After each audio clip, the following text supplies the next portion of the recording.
Assalamualaikum warahmatullahi wabarakatuh. Halo guys, kembali lagi bersama saya Bobby Heri dan kita akan kembali melanjutkan kisah sejarah dari tiga kerajaan. Jadi sampailah pada waktu itu Wang Yun ini, jadi dia adalah menteri dalam negeri ya kayaknya ya, Minister of Interior tuh kayaknya menteri apa? Perdana Menteri atau menteri dalam negeri guys. Jadi dia tuh mengundang para menteri ini untuk datang ke rumahnya. Jadi ada acara perjamuan di mana dia tuh merayakan ulang tahun yang ke-60 gitu kan. Nah, jadi malam pun tiba gitu kan. Malamnya tiba setelah ada sedikit perdebatan antara Cao dengan si Menteri Yuan gitu kan. Nah, malamnya tiba lalu datang semua menteri ini ke kediaman Wang Yun gitu kan. Wang Yun ini datang para menteri ini kan. Ya, jadi Cao. Nah, Cao ini datang belakangan. Jadi setelah datang semua menteri ini, lalu mereka disambut dengan musik, ya kan, disambut dengan dengan pelayan gitu kan. Lalu mereka datang, lalu setelah datang semuanya, setelah yakin datang semuanya, Wang Yun ini bertanya kepada penjaga situ kan, pelayannya gitu kan, apakah semua datang semua? Apakah sudah kamu catat datang semua gitu kan? Sudah, kata orang ini. Karena kan dia tidak mengundang Kakao gitu kan. Lalu kata ya oke, baiklah kalau gitu matikan matikan lentera alias lampu teplok gitu kan. Juga matikan musik. Ya, lalu tutup pintu. Jangan buat kegaduhan sehingga nanti akan dicurigai atau diketahui oleh patroli gitu kan. Nah, karena kan waktu itu namanya kerajaan gitu tuh ada patrolinya guys, patroli malam gitu kan. Jadi mereka tuh pengen ini rahasia gitu kan, makanya nggak heran jangan sampai menarik patroli. Jadi patroli ini nanya kan ya ada apa di sini gitu kan, meskipun itu adalah kediamannya menteri gitu kan. Jadi tetap aja harus kayak gitu kan. Nah, setelah masuk semuanya, tutup pintu, lampu teplok mati, musik mati, lalu mereka masuk dalam. Jadi mereka tuh duduklah di sebuah ruangan ya, rame-rame itu kan. Jadi dengan Wang tengah dan mereka menikmati makanan minum guys. Lalu tiba-tiba Cao datang setelah semuanya datang, pintu ditutup ya kan, dikunci, lampu teplok mati dan musik mati. Cao datang. Nah, setelah mereka lagi duduk bersantai cerita ini kan, lagi ngobrol, Cao datang. Lalu Cao lihat ke kanan. Jadi Cao ini rupanya dia nggak mau ketahuan sama patroli gitu kan, karena dia juga nanti dicurigai. Meskipun dia orang kepercayaan dari Dong Zhuo, tapi tetap aja dia tuh nggak mau lah. Dia tuh tetap main cantik gitu guys. Cao nih kan, dia lihat kiri kanan nggak ada orang, baru dia maju ke depan lalu ngetok pintu untuk maksa masuk.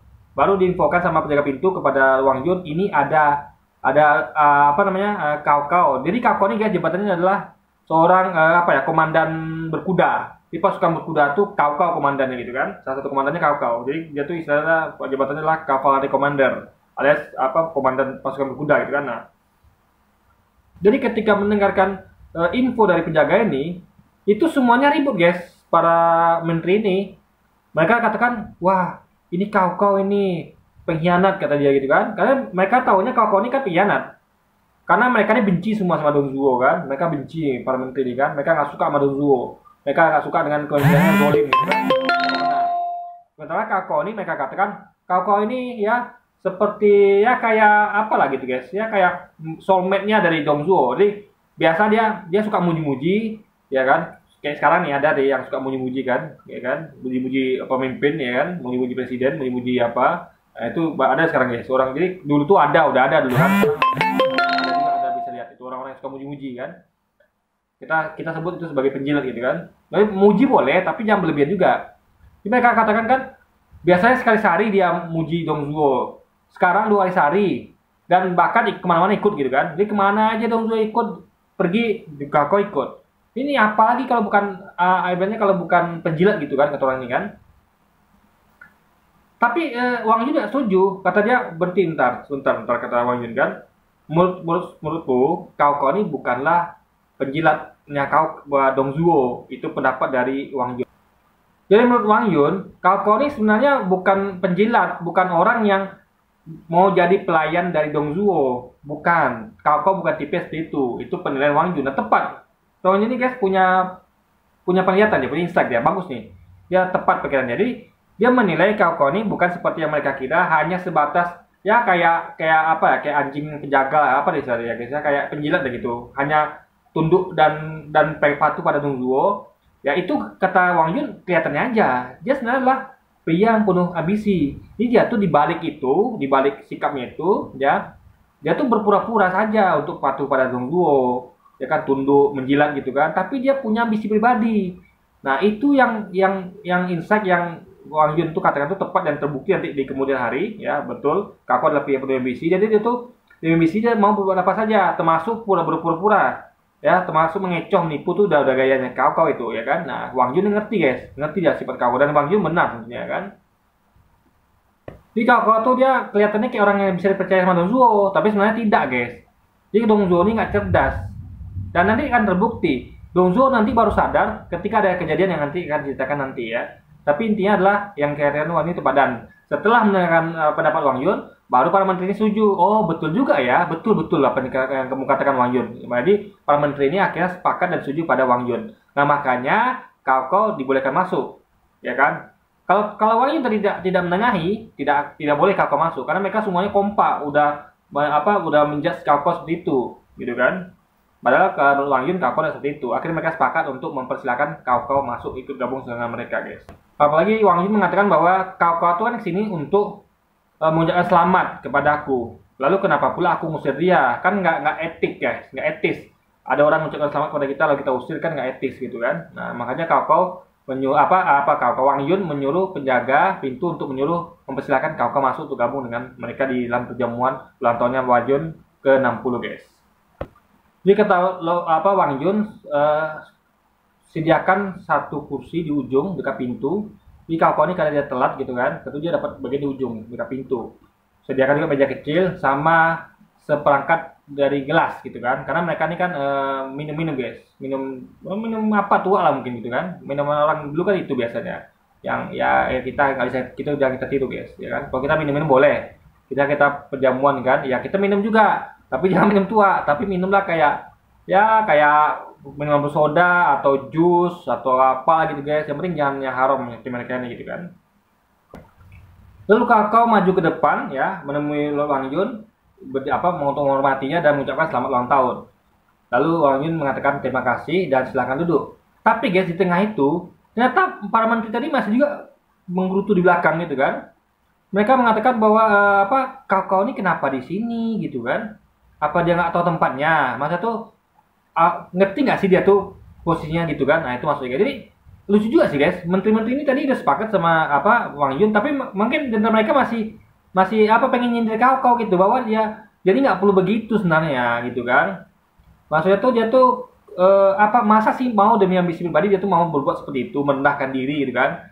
Kalau mereka kan jelas ambil garis tegas nih, para menteri nih, mereka jelas ambil garis tegas, mereka tuh nggak mau dekat-dekat sama Dong Zhuo.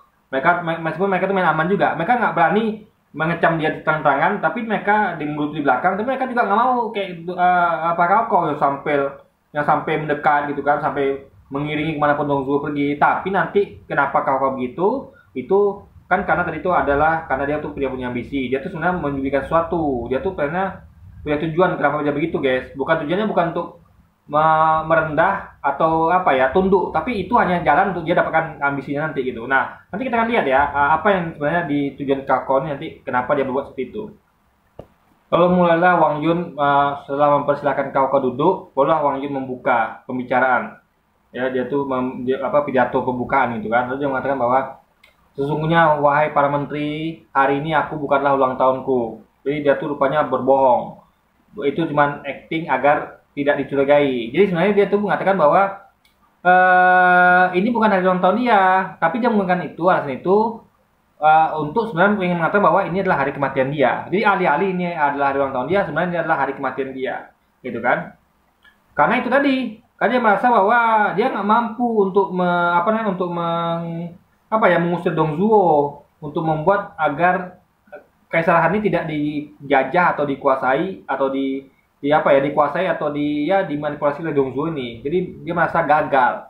Makanya dia mengatakan bahwa dia tuh nggak bahagia sama sekali hari ini. Jadi karena ini adalah hari kematian dia, karena gagalnya dia dalam mencari cara atau menyingkirkan dari Dong Zhuo ini dari mencengkram kekuatan kaisar, mencengkram menjadikan kaisar sebagai kaisar boneka, dan tentu ya mengotori atau menguasai kerajaan Han yang membuat apa ya, ya mereka sebagai menteri-menteri ini kan yang loyal itu gagal gitu untuk mempertahankan kerajaan Han ini dari kekuasaan orang-orang zolim seperti Dongzhuo ini, guys.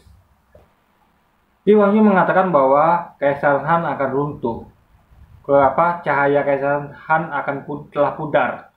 Jadi istilah itu adalah peninggalan-peninggalan sejarah ya, kayak kuil-kuil itu sudah diruntuhkan ya oleh Dongzhuo, dan iblis menguasai kerajaan itu. Maksudnya iblis ini adalah termin untuk sebutan mereka terhadap Dongzhuo. Jadi Dongzhuo itu dianggap sebagai iblis yang jahat itu, guys. Karena telah membuat runtuhnya kerajaan Han gitu kan. Jadi emperor itu dipermalukan beserta dari para pendukungnya. Jadi para pendukung kaisar dan kaisar sendiri dipermalukan, guys, oleh Dongzhuo ini. Dan parahnya disambung oleh menteri yang lain bahwa Dongzhuo itu berlaku seenaknya, guys. Betul-betul udah kayak binatang gitu kan.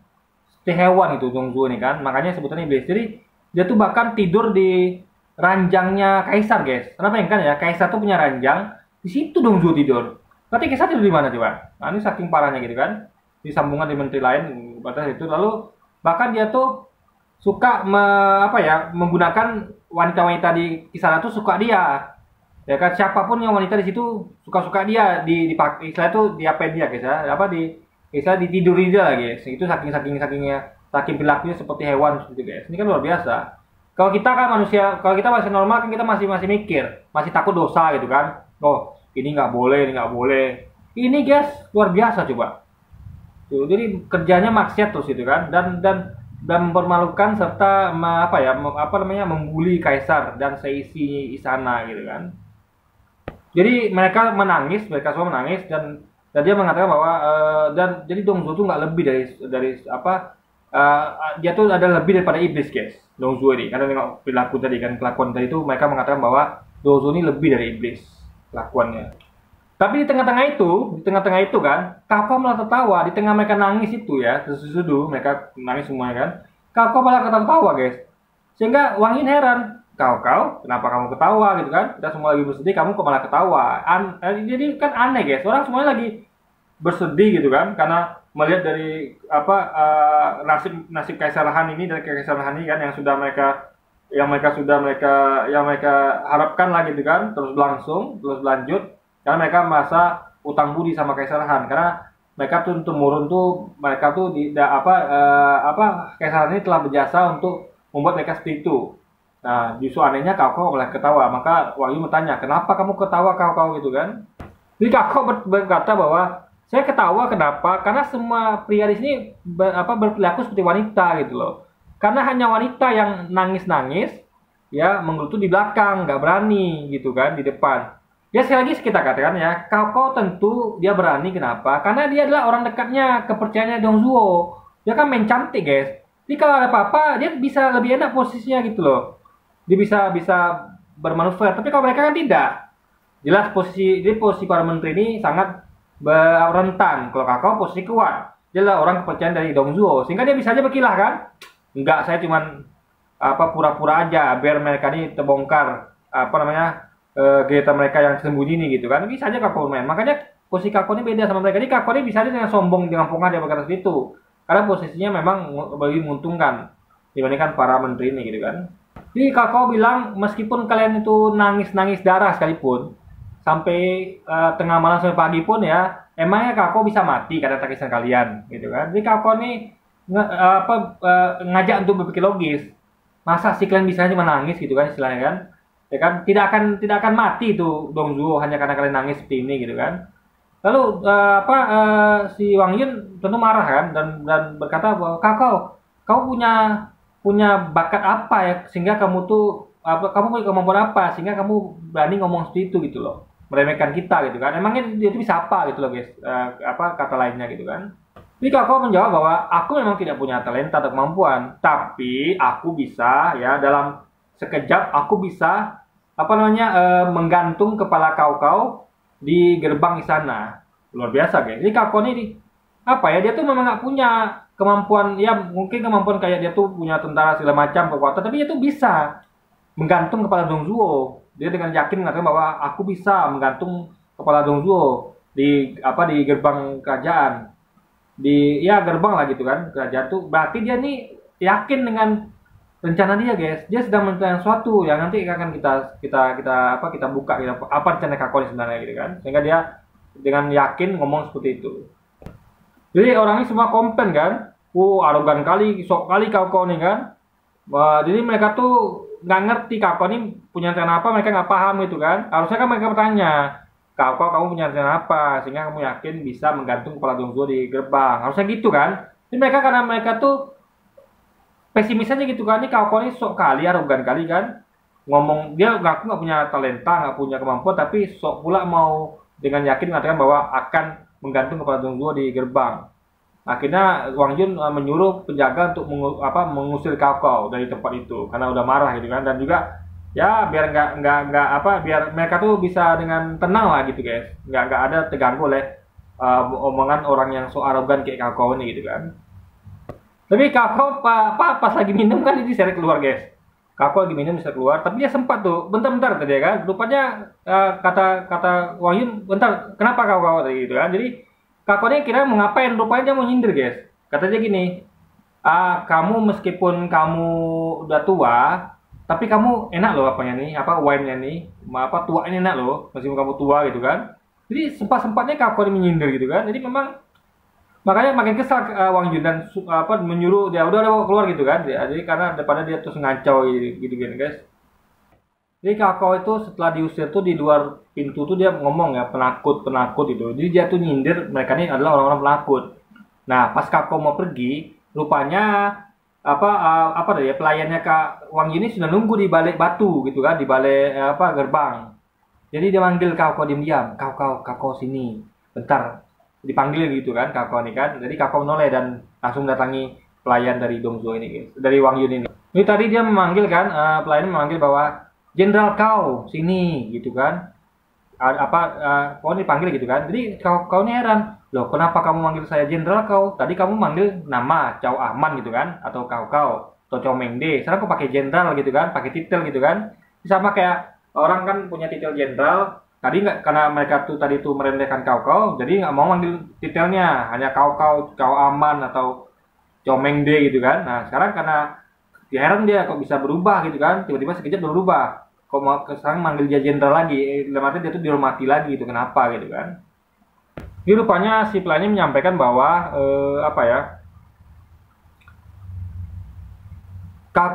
Kako ini tadi itu dia dia mengundang Kako untuk ketemu. Cuman tadi itu kenapa diusir? Karena Kako ini menjelaskan tentang kepala Dongzuo. Jadi tidak bijak ngomong tentang kepala Dongzuo ya, hendak menggantung kepala Dongzuo di depan para menteri ini guys. Karena nanti takutnya nanti ya ada yang membocorkan atau ada yang berkhianat kan, ketahuan Dongzuo kan bahaya. Makanya itu nggak bijak, makanya diusir. Jadi Wang Yun main aman. Tapi setelah semuanya pergi, diutuslah pelayan ini untuk memanggil Kako dan diam-diam untuk datang menemui Wang Yun gitu kan. Berarti kan dia diundang untuk temu empat mata. Mungkin Wang Yun ini, yang pastinya Wang Yun ini penasaran sih, ada rencana apa Kako ini kan. Karena Wang Yun ini adalah tentu pengen cari kesempatan. Dia akan menangkap, mencari peluang untuk gimana dia tuh bisa mengkudeta atau melenyapkan Dongzuo. Makanya dia tertarik kayaknya nih.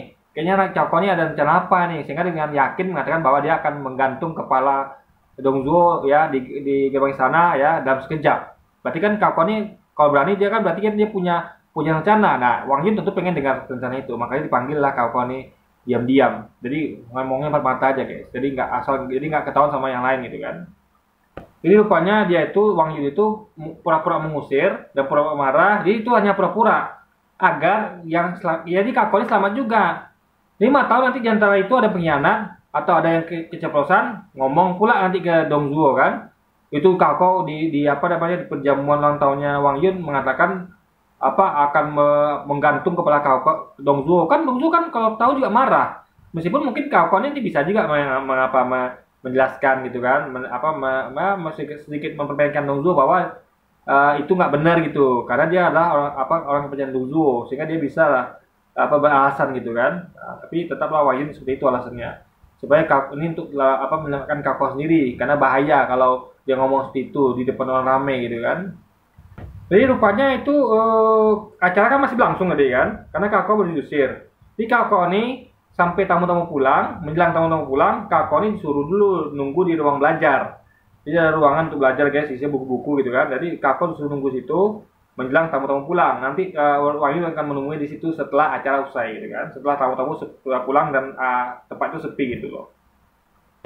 Jadi Kakao bilang kan, oh ini kayaknya memang Wang Yun nih, ini baru Wang Yun yang sebenarnya gitu kan. Jadi dia tuh ini Wang Yun nih gitu kan istilahnya. Jadi dia tuh paham nih karakter. Jadi Wang Yun paham karakter Kakao, Kakao paham karakter Wang Yun. Jadi Kakao bilang kan, ya udah aku tunggu dia di situ di ruang belajar. Tapi tolong sediakan aku 2 kendi arak tua gitu kan. Jadi jangan biarkan aku tuh nunggu kehausan. Oke, siap-siap kata pelayan ini gitu kan.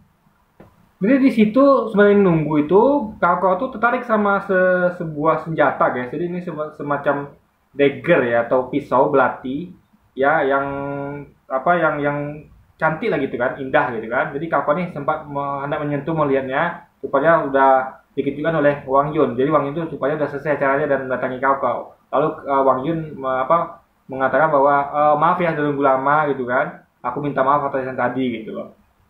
Jadi Kakao bilang nggak usah terlalu sopan kan, kamu terlalu sopan gitu kan, udah nggak apa-apa gitu kan kata Kakao. Kamu sopan sekali gitu kan. Lalu Kakao bertanya apakah semua menteri itu sudah pulang, lalu dijawab oleh Lord Wang Yun bahwa mereka baru saja pulang gitu kan. Jadi rupanya betul si Wang Yun berkata bahwa tadi orang rame itu tadi orang tuh rame, jadi nggak tepat kalau dia menanyakan ini. Jadi apa yang ditanyakannya itu dia bertanya bahwa apakah kamu itu punya rencana untuk melenyapkan ya kayak kriminal itu gitu loh ya kan. Jadi Dongzuo itu mereka anggap sebagai kriminal, orang yang ibaratnya yang orang harus dilenyapkan gitu kan, karena dia itu sudah sudah membuli dan sudah memperlakukan kekaisaran itu dengan semena-mena gitu. Jadi Kakao mengajak duduk Wang Yun, lalu dia mengatakan bahwa aku bukan orang yang akan mengkhianati tuanku, tapi aku juga bukan orang yang akan memberikan janji kosong. Artinya dia itu tidak akan mengkhianati Wang Yun gitu kan, karena jadi sudah mau terbuka sama Wang Yun, dia tidak akan mengkhianati Wang Yun, dia akan terbuka, dia tidak akan memberikan janji palsu. Jadi ketika dia ngomong bahwa dia itu akan menggantung kepala Dongzuo itu adalah benar. Jadi dia tuh tidak akan mengkhianati Wang Yun, dia akan ceritakan apa adanya, itu maksudnya guys. Jadi dia mulai menceritakan apa rencananya kepada Wang Yun.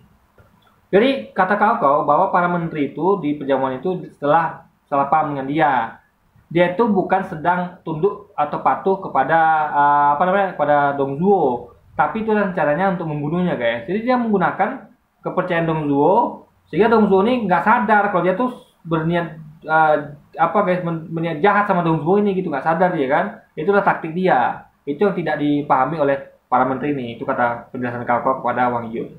Jadi Wang Yun bertanya, jadi bagaimana Kakao cara kamu membunuhnya? Jadi Kakao bilang, aku setelah sepenuhnya mendapatkan kepercayaan dari Dongzuo. Jadi ini bukti bahwa jadi apa yang dilakukan Kakao ini ada hasilnya guys. Jadi dia tuh mendapatkan kepercayaan penuh dari Dongzuo. Jadi Dongzuo ini menganggap bahwa Kakao ini adalah kayak saudara sendiri gitu kan, kayak orang yang ya dipercaya tangan kanannya gitu guys. Jadi orang yang paling dipercaya, sehingga ya kalau udah percaya kan Kakao ini bisa apa aja gitu kan, bisa senaknya aja. Contohnya kayak dia masuk ke istana tempat tidurnya Dongzuo ini tanpa diperiksa pakai bawa senjata apa tidak gitu kan, saking dipercaya oleh Dongzuo.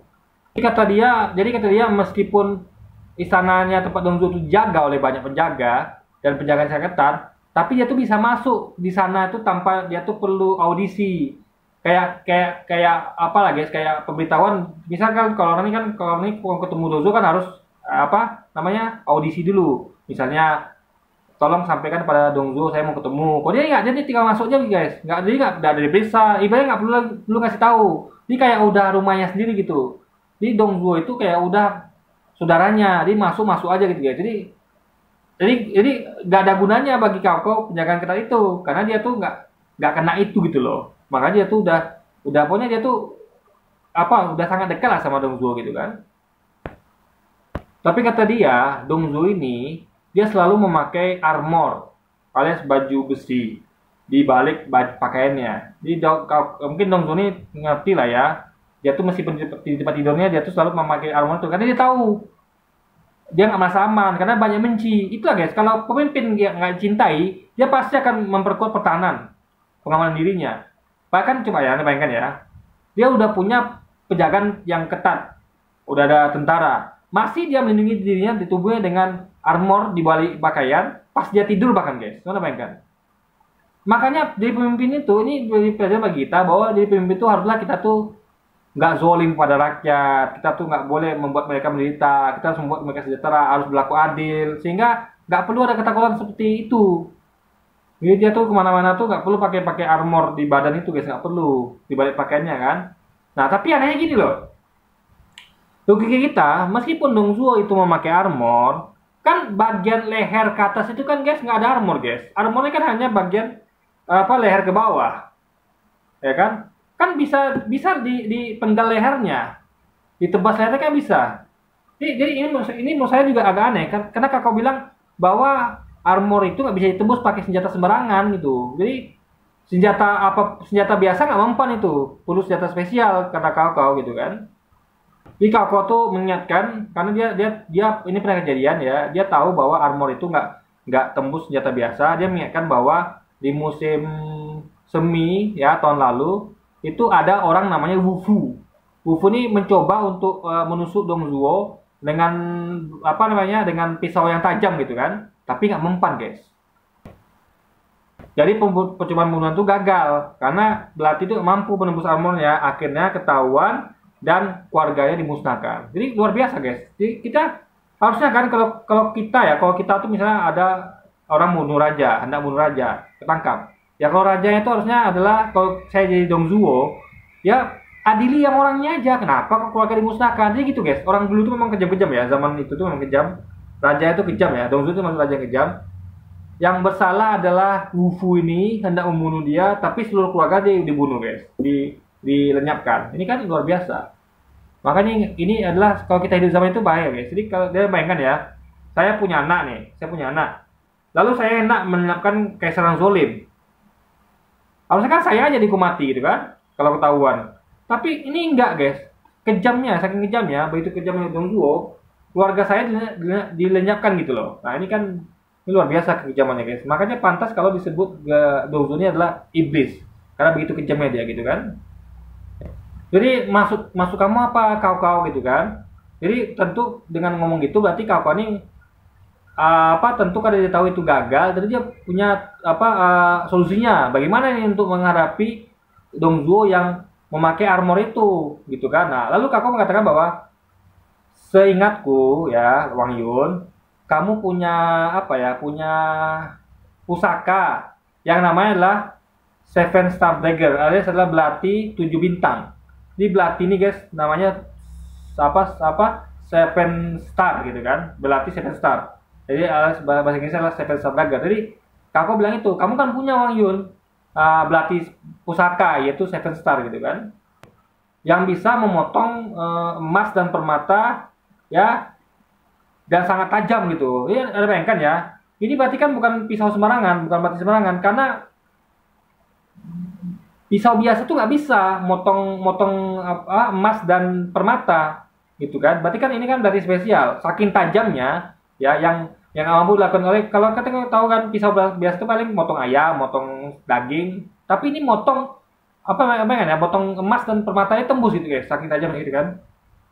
Jadi kalau kamu Wang Yun mau minjamkan aku pisau itu, aku akan menyembunyikannya di balik bajuku dan membawanya masuk ke dalam istana. Tentu ada tahu tujuannya kan, karena pisau itu akan digunakan untuk membunuh Dong Zhuo. Jadi dia akan mencari kesempatan untuk bisa dekat sama Dong Zhuo, yang itu tentu mudah dilakukan oleh kau karena Dong Zhuo sudah percaya sama dia kan. Jadi dia akan nanti ketika kesempatan dia akan mencincang atau memotong tubuh Dong Zhuo seperti dia memotong babi. Jadi saking bencinya mereka nih sama Dong Zhuo kan. Jadi Dong Zhuo ini mau dipotong kayak babi guys, luar biasa gitu. Jadi gimana mereka ini memperlakukan memotong babi, nah itulah yang mereka lakukan kepada Dong Zhuo. Berarti Dong Zhuo ini sudah dianggap sekelas binatang babi guys. Saking dia tuh buruknya kelakuannya gitu kan. Itulah kalau makanya pemimpin tuh ya hati-hati jadi pemimpin. Jangan tiru di Dong Zhuo. sama rakyat itu ada harus berbuat adil, ya harus sayang sama rakyat, harus menyayangi rakyat, jangan ada tuh malah membuat rakyat itu sengsara hidupnya, jangan ada tuh malah membuat rakyat miskin. Jadi buatlah rakyat itu sejahtera, adil dan makmur, sehingga Anda akan dicintai sebagai pemimpin dan tidak akan menginapsip nanti seperti Dong Zhuo ini, guys. Ini nanti kata kau ya, dengan kematian Dong Zhuo itu nanti tentara-tentara Xiliang ini itu tidak akan jadi seperti anak ayam kerajaan induk alias nggak punya pemimpin, sehingga mereka pasti akan bubar. Karena kan kuncinya Dong Zhuo. Karena mereka ini nggak patuh sama Dong Zhuo. Kalau Dong Zhuo nggak ada, tentu mereka tuh seperti anak ayam kerajaan induk. Nah itulah rencana kakao, guys. Jadi dengan memotong kepalanya, ekornya akan ikut gitu, guys. Jadi hal selanjutnya adalah hal hebat setelah itu ya, yaitu mengembalikan ke Kaisaran Han itu akan mudah seperti membalikan telapak tangan. Jadi Wang Yun mengucapkan yang Wang Yun berpikir kan, bencana pembunuhan di kediaman Dong Zhuo. Nah, itu kan suatu hal yang guys, yang berani ya, nekat ya. Gimana mereka ya? Kalau ketahuan gimana? Coba. Kakao memang bilang, ya Xiliang itu nggak ada pemimpin lagi gitu kan. Tapi kan resiko terbesar adalah gimana kalau mereka tetap berani. Jadi bagaimana kalau diantara orang-orang tentara Xiliang ini ada yang malah berpikir gini, Dong Zhuo sudah mati nih, aku gantikan gitu kan? Gimana? Kalau misalnya salah satu diantara komandan Xiliang ini ya, malah mereka tuh hendak menggantikan Dong Zhuo, kan berabe juga gitu kan?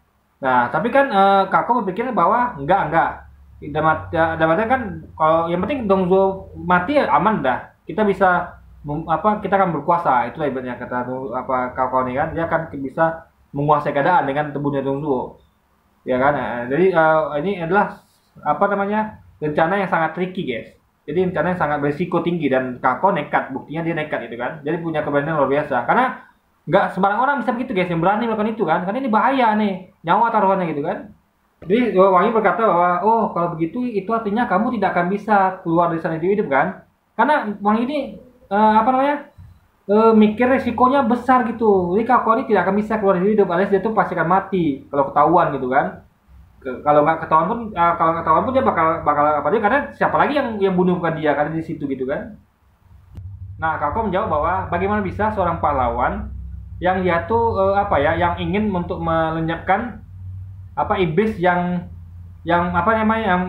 menguasai negerinya itu masih akan berpikir tentang hidupnya gitu loh. Jadi Kakao berarti pengen mengatakan bahwa aku bisa mati demi melenyapkan iblis ini yang telah menguasai negaranya, guys. Jadi Kakao ini bilang kalau dia berhasil menggantung kepala Dong Zhuo di gerbang kerajaan, makanya namakan catat dalam sejarah sebagai orang yang telah berhasil melenyapkan tirani Dong Zhuo. Tapi kata dia kalau nggak bisa, kalau nggak berhasil gitu kan, malah di kepala dia akan digantung di gerbang kerajaan. Jadi sangat berisiko, guys. Jadi kalau dia berhasil, kepala Dong Zhuo tuh yang digantung. Tapi kalau gagal, kepala dia justru yang digantung di gerbang kerajaan. Kalau gagal gitu kan. Tapi meskipun dia tahu resiko itu, dia tetap ingin melakukannya, guys. Gitu loh. Dia tetap nekat melakukannya gitu kan. Dan dia tetap berani melakukannya. Jadi Wang Yun ini senang tentunya kan dengar itu kan. Wah, kalau ini benar kau bisa melakukan itu, ya kan? Namamu akan catat dalam sejarah kau, ya kan? Nasib dari 400 tahun Kaisaran Han yang telah berdiri ini akan bisa diselamatkan. Jadi nasib kerajaan Han yang telah berlangsung 400 tahun ini adalah ada di tangan kau. Jadi Kakao tuh harus berhasil, karena nasibnya tuh ada di tangan Kakao, kerajaan Han yang telah berlangsung 400 tahun ini, guys. Lalu Kakao dengan PD-nya mengatakan bahwa kalau gitu aku akan pergi dan mengambil belati itu. Jadi Kakao ini mengira belati itu yang ada di ruangan itu. Di situ ada belati, ya, yang dia kira itulah belati Seven Star itu, guys. Ternyata Wang Yun cerdas. Dia sengaja letakkan di situ itu biar orang terkecoh. Sesungguhnya bukan itu belatinya, disimpan di tempat lain, guys. Itu hanyalah semacam replika. Jadi Kakao ini pun tertipu. Dia mengira bahwa itu belatinya, lalu kata Wang Yun bukan itu belatinya. Belati sebenarnya ada disimpan tempat lain gitu kata Wang Yun kan. Lalu Wang Yun permisi sebentar untuk mengambil belati itu, dan ketika diberikan kepada Kakao melihat kan, belatinya kok kayaknya sederhana sekali dan tidak mencolok gitu kan. Jadi Kakao tuh mengatakan masa sih, dalam arti pengen mengatakan bahwa masa sih belati yang pusaka seperti ini, coba ternyata kok biasa aja dan kalah sama tadi replika gitu kan. Nah makanya guys ya, ini bisa mata bisa menipu. Jadi kita di sini kita tahu bahwa belum tentu yang kelihatan bagus itu adalah yang bagus gitu loh. Bisa itu hanya penampakannya saja. Ternyata Seven Star Legal yang asli itu ya itu lebih jelek daripada replika penampakannya. Jadi kelihatannya kayak belati biasa aja. Padahal itu adalah belati yang sangat kuat yang bisa memotong bahkan emas atau permata sekalipun, guys. Makanya itulah yang bisa digunakan untuk memotong mencincang Dongzuo karena dia berlindung di balik armornya yang tebal itu, guys. Jadi kata Wang Yun, ya belati pusaka itu ya nggak bisa dinilai dari bentuknya, tapi dia adalah dilihat dari nilainya. Jadi jangan terkecoh oleh bentuk gitu ibaratnya gitu kan yang dikatakan oleh Wang Yun. Jadi kata Kako, dalam 3 hari aku akan membuat pisau ini belungan darah dan akan dicatat dalam sejarah gitu. Bahwa pisau ini telah berhasil membunuh Dongzuo yang sangat kejam itu, guys. Sekali lagi Wang Yun menepati mereka dan mengatakan bahwa nasib 400 tahun dan kekaisaran Han ini bergantung di tangan Anda, di pundak Anda, Kako. Jadi sangat berharap Kako ini berhasil menjalankan rencananya gitu kan. Oke, jadi itu kisah tadi bagaimana rencana Kako untuk membunuh Dongzuo, dan nanti kita akan sambung di episode berikutnya ya. Kalau nanti ketika ada waktu kita membuatkan, guys. Jadi nanti kita akan sampai pada episode berikutnya, yaitu bagaimana jalannya rencana Kako ini dalam membunuh Dongzuo. Apakah berhasil atau tidak gitu kan. Kita akan nonton nanti di video berikutnya. Oke, jadi mungkin sekian dulu aja video kita kali ini, guys ya. Sampai jumpa lagi di video-video selanjutnya. Wassalamualaikum warahmatullahi wabarakatuh, guys.